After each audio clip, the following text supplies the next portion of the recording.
সড়ক দুর্ঘটনায় ক্ষতিগ্রস্ত ব্যক্তি ও পরিবারকে সহযোগিতা দিতে ২০২২ সালে ট্রাস্ট গঠন করে সরকার।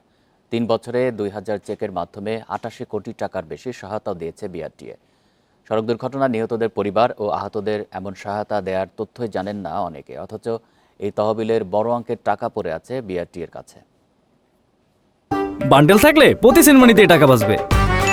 বিকাশ সেনমানি বান্ডেল কিনে জিতুন প্রতি লেনদেনে। এ নিয়ে আরও জানাতে চট্টগ্রাম ও কিশোরগঞ্জ থেকে আছেন সহকর্মীরা। শুরুতেই চট্টগ্রাম থেকে যুক্ত হচ্ছেন সহকর্মী অনুপম শীল। অনুপম, চট্টগ্রামে এখন পর্যন্ত কতজন এই সরকারি সহযোগিতা পেয়েছে? আর অনেকেই তো এই বিষয়টি জানে না। বিআরটির পক্ষ থেকে কোনো উদ্যোগ কি আছে প্রচারণার?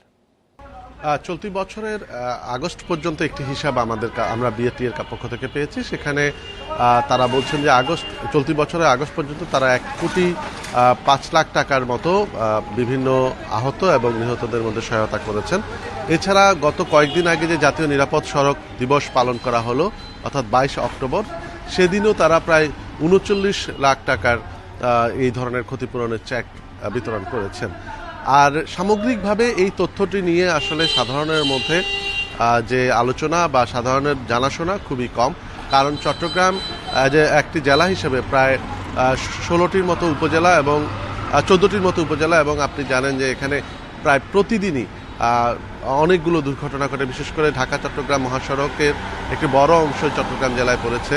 এছাড়া চট্টগ্রাম কক্সবাজার, চট্টগ্রাম রাঙামাটি, বান্দরবান, খাগড়াছড়ি এই 3 পার্বত্য জেলার মধ্যে একটি বড় ধরনের আঞ্চলিক মহাসড়কের মাধ্যমে যোগাযোগ হয়, এবং এই সমস্ত রাস্তায় কিন্তু প্রায় প্রতিদিনই প্রচুর দুর্ঘটনা ঘটে। এবং বাংলাদেশের মহাসড়কগুলোর মধ্যে যদি আমরা দুর্ঘটনা হিসাব করি, তাহলে একেবারে দ্বিতীয় অবস্থানে আছে চট্টগ্রাম থেকে কক্সবাজার যে মহাসড়ক, সেই মহাসড়কটি।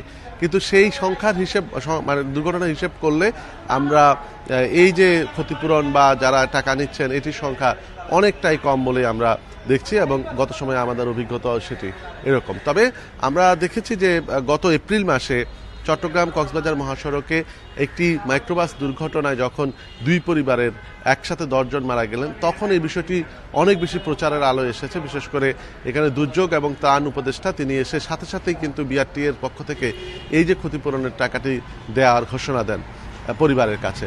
তো আর এরপর থেকে আসলে আমরা দেখছি যে মানুষের মধ্যে এই বিষয়ে সচেতনতা কিছু বেড়েছে। তবে যে হারে সচেতনতা বাড়া দরকার, বিশেষ করে বিভিন্ন সামাজিক যোগাযোগ মাধ্যমে একেবারে বলা যায় যে বিনা খরচে এই প্রচারণাটি বিআরটির পক্ষ থেকে করা যেতে পারে বা করার সুযোগ ছিল।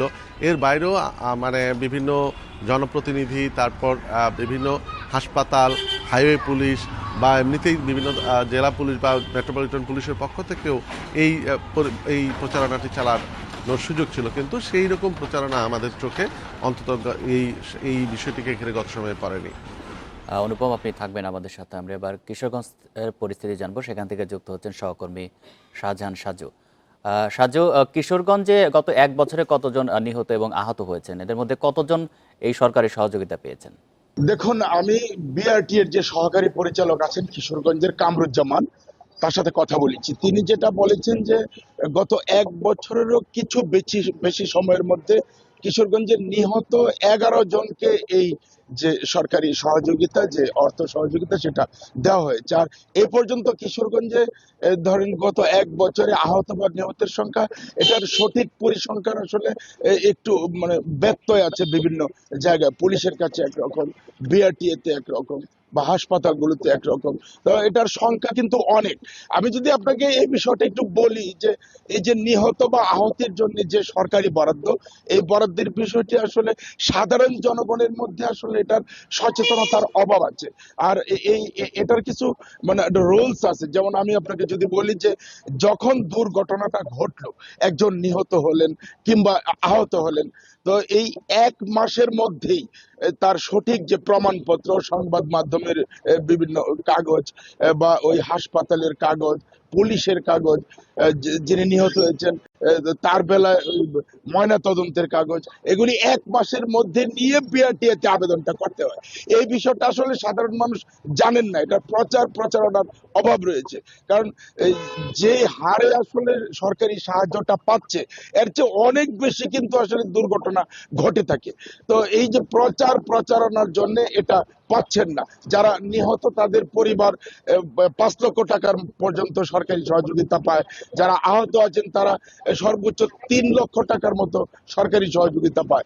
এই যে 5 লক্ষ টাকার নিহতের পরিবার পায় বা সর্বোচ্চ 3 লক্ষ টাকা আহতরা পায় চিকিৎসার জন্য, এই বিষয়টি আসলে প্রচারণার মাধ্যমে সাধারণ জনগণকে জানানোটা খুবই দরকার এবং এই উদ্যোগটা কিন্তু সরকারের পক্ষ থেকে নিতে হবে।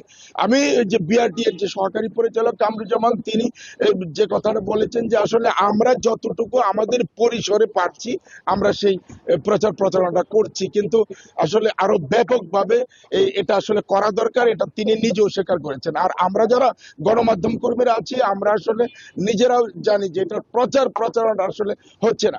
এটা সামাজিক যোগাযোগ মাধ্যম, গণমাধ্যম এবং সরকারের পক্ষ থেকে বিভিন্ন মহলে এটা প্রচারণা করা দরকার, তবেই এই সড়ক দুর্ঘটনায় যারা নিহত তাদের পরিবারও টাকা পাবেন এবং যারা আহত তাদেরও পরিবার টাকা পাবেন।